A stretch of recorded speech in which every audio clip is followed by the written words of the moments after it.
Welcome to another episode of the Vegan Pulse. I have a very special guest today on many fronts. One, she is a personal friend. Second, she's an activist for a kinder, cruelty free world. And because she was my very first Vegan Pulse interview back in April 2020. Her name, Tammy Fiebelkorn. Stick around, we'll be right back. Hi, Tammy. Welcome back to the Vegan Pulse. Thanks for having me again. I'm honored to be on for my second time now. I am so excited. This is our 70th episode, and you were my first guest. Wow. And that was back in April 2020. And I can't believe that time has flown so fast. I can't believe it's been 70 weeks. I mean, we didn't even have Frijolito living with us when I did it last time. Hello, Frijolito. He's a little sleepy, but... So what I am excited to share with my viewers today is the fact that you are running for council at District 7. Yes. Council person at District 7 in Albuquerque, New Mexico. And I wanted to make sure that everyone knew that we definitely endorse you. And I wanted them to get a little bit more familiar with where you stand and what you're hoping to accomplish as such. Thank you. I appreciate that. It's about time we have an ethical vegan in elected office. We have some really good elected officials. Deb Holland was our congressperson, and she's a vegan. But I don't think we have any other vegans at the local level here. So I'm excited. So what do you plan on being your focus when you are a city council person? So for my work, I'm an environmental economist, and I work on policies and programs that fight climate change. And so for me, that's a major thing for animals and for humans, is that we have to save the planet. I also want to work on incentivizing small businesses. Especially after COVID, I run the city's energy challenge for small businesses, and I saw how painful it was for small businesses over the last 2 years. And so we want to do all we can to get the folks that were already in business back up and going, and encourage new businesses. That's really the best way to bring back vitality to our area here in Albuquerque. Want to work on safety. Obviously, that's a huge issue for humans and animals. I run the Positive Links nonprofit. We work on family violence, so animal abuse, child abuse, domestic violence, and elder abuse. Want to make sure we're doing all we can to reduce family violence. Also want to work on things like homelessness, make sure that those folks have the services they need so that they aren't victims of crime, and they're not having to live on the streets. We want to make sure we have better mental health services, drug addiction services, all those things that will make our community healthier. And then, of course, I want positions that respect and protect all animals in the city of Albuquerque. So those are my four major platform issues. Those are great issues, and we definitely need them. And again, it is wonderful to have a person such as yourself in such a position, because, the way to change things is through laws, regulations, and things of that nature. And, being vegan, as you know, I can do so much, but really we need to now go to the next step, which is changing laws, going ahead and being part of those decision-making roles in the community in order for us to affect change. I couldn't agree more. I mean, my entire career has been advocating for laws at the city and the state and the federal level for the environment and for animals. And, I think the work we all do comes together nicely, whether you're an activist, whether you're, eating vegan and showing your family how to eat vegan, but it really all comes to a T when we start getting policies in place and laws in place that really do protect animals. Right. And it's so important at the local level. A lot of the decisions that affect our lives every day and animals' lives every day are made by the city council and the mayor. And so, things like making sure that our animal protection ordinances are up to date and really doing the job of protecting animals is really important. And when I say animals, I don't mean just dogs and cats. We need an exotic animal ban that really works. We have one on the books, but there are all kinds of loopholes in that we need to make sure we close up. We also have very strange rules on what people call nuisance animals. I don't, but raccoons and those kind of animals are not protected, and I think that's really important. In addition to dogs and cats and bunnies that live with us, that our animal friends in wildlife get protection as well. And then of course the exotic animals should not be here. They should not be in the city of Albuquerque. There's no room for exotic animal displays in our community. Yeah, and also to educate individuals on what it is to have an animal companion, and because we have a lot of people who dump their dogs. I know that you've been part of some of those rescues. I Right. have I have a little dog who was just dumped in a park. I mean, getting people educated and giving them the options that they have to help that kind of situation because nobody wants to see that. No, there's two levels of what I consider to be animal cruelty. We found Frijolito on the side of the road during COVID, and he'd been out there for a while and was in pretty bad shape. So there's kind of the neglect, and that can be from not understanding, right? A lot of people might not know how to properly care for an animal. So we need to do education so that everyone knows that if you are living with an animal, you have to provide, basic care. And then there's the intentional abuse.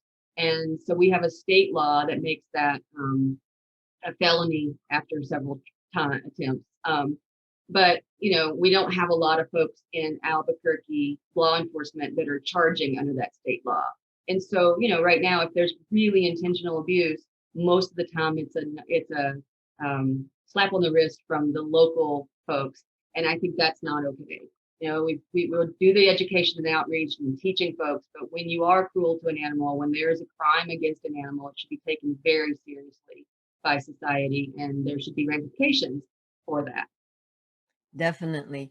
And again, just like you're talking about making the welfare of animals better, you're also talking about small businesses and you're also talking about homelessness. So you're talking about really protecting the most vulnerable. I think that's our job as people who live in a society, is to make sure that everyone is protected. I'm very privileged. I have a good job and I have a nice house and I have adorable animals, but not everyone has that privilege. And so I just think that that's part of being a good citizen, is working really hard to make sure that those that are less fortunate also get benefits. And that's really what I do in my regular job as well. I do energy efficiency and making sure that as we're fighting climate change, the benefits of that come to our low income neighbors, disadvantaged communities, not just to folks like me. And I think that's really important. I was going to say, when it comes to homelessness, that, people look, and some people may look down their nose at them, or people might think that they're a nuisance, but they forget this, that you and I and them can become homeless in an instant because some of these people did not choose to be out there. Something has happened that, they lost a job, too much medical expenses. So we're talking about something that it could affect anyone. It's not, so the stigma is that if you're homeless is because this, that, and the other, but anyone in a flash can become that person. Anyone, I think it's really important to remember that being homeless is not a crime. It's not a failure on your part. And we as a society need to do all we can to make sure that they have the mental health services, the medical services, the drug addiction services, job assistance, training, to get back into the workforce. They need help, not our kind of wrath. I really get frustrated when I hear people talking about the homeless as if they're a problem that need to be moved across town to somebody else's neighborhood. It's not about in your neighborhood. It's about there are people in need. And I will just say I had cancer, and I have a pretty good job, and I had savings, and I came very, very close to being in trouble. Easily, anyone can be in that situation because of something that's beyond their control, like cancer. And that's no one should ever be homeless because of a medical issue. And so we just need to do better. There's some really good initiatives that have been started. We just need to make sure that they're implemented correctly, and we need way more of them. Mental health services are the number one need, in my opinion, to help with the homelessness issues here in Albuquerque.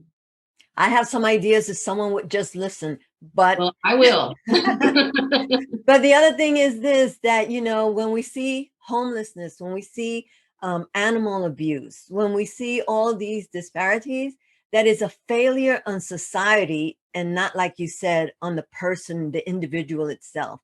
It really is shame on us as a society that we weren't able to help these individuals, and, or, you know, whether human or non-human, and they find themselves in these circumstances.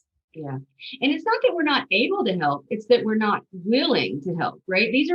There are answers to these problems. Now, for people experiencing homelessness, it's a long-term issue and it's going to take years to fix it.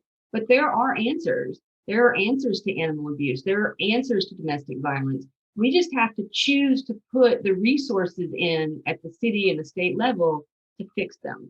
And so that's really what I think is most needed, is just political will to redo these budgets, make sure that these programs are the number one priority, and not other, what I consider to be not so essential issues.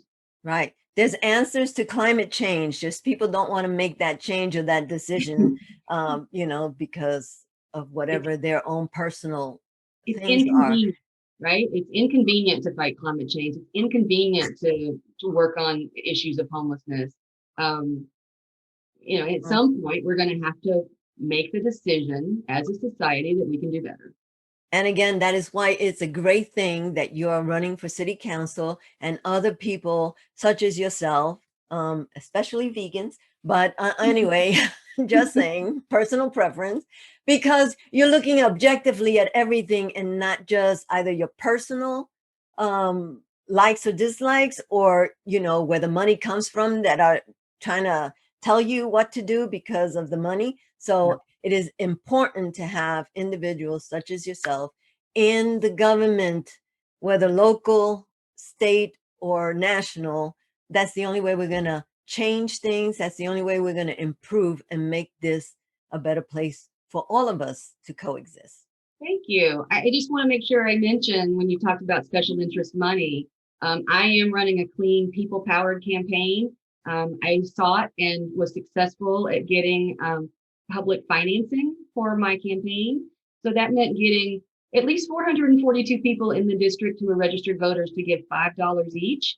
And then there's no more money in the campaign. I will not be accepting any donations from any special interest groups, even special interest groups that we like. There will be no money in my campaign. It's all provided by the city. And I just think that's really important, to have a campaign that doesn't have a lot of those special interests kind of leading the way and making decisions for the candidates once they're elected. I'm going to be doing what I think is right for the citizens of District 7 and for the animals of District 7 and for the planet. And that's how it should be. All campaigns should be that way. That way, no one has an upper hand on someone else. Yeah, we're really lucky to live in a city that does have public financing options. And, the idea that there's people running for city council that don't take advantage of that, I think is very telling. Quite frankly, if you can get special interest money out of elections, you definitely should. I think that's awesome. So tell us what can we do to help you win on November 2nd election? Thank you. Well, first of all, if you're in District 7, please, please, please get out and vote. I could definitely use your help on that front. But you can also go to our website and sign up to get involved as a volunteer. And so as the campaign gets closer to the election, we'll need help with, setting up events or panels that are going on. We need help with phone banking, outreach to friends and family in the district. So if you have any time at all, sign up as a volunteer. We could definitely use you on the team. Thank you. I'm there. I know you are. Tammy, thank you for being on the Vegan Pulse again. Congratulations on getting onto the ballot for city council, and I'm going for you for the win. Thank you. Thank you. I appreciate being here. I appreciate the opportunity. And as always, I appreciate all your support, Nancy. Okay. Bye-bye, Frijolito. Bye, Bye-bye. Tammy.